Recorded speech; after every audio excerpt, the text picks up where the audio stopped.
जन्माच्या दाखल्यापासून गोष्टी मागता, एक छोटीशी चूक असल्यास आमच्या फॉर्म रिजेक्ट करता आणि तुमच्या कामाच्या वेळी तुम्ही असं का करता? माझा आहे साधा फोटो नाही साहेब. बघा यांचा नाव पण नाही आयडी वर, फोटो पण नाहीये. हे लोक मशीन घेऊन आलेत. काही ज्यांच्याकडे आयडी प्रूफ नाहीये यांना आयडेंटिटीची गरज नाही का? आणि यांच्याकडे ज्या मशीन आहेत त्या ओरिजिनल आहेत का डुप्लिकेट हे पण माहिती नाहीये.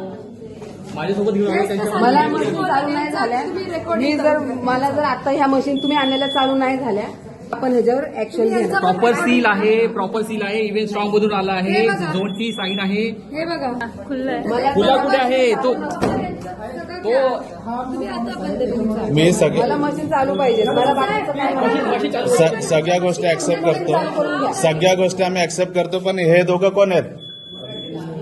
त्यांचा काय अधिकार आहे? नावच नाही फोटो या दोघांचा काय अधिकार आहे? बॅलेट युनिट यांच्यासाठी कशाला आहे बरं राईट नाही ना मग हातला कशाला किती 9:30 वाजता मशीन बंद पडली. 9:30 बंद पडली. पहिला मशीन दिलायच ना तुम्ही. किती किती वाजले ताई? किती वाजले? 9:30 मशीन बंद पडल्या होत्या. 11 वाजले. आता मला हे मशीन चालू करून दाखवतो.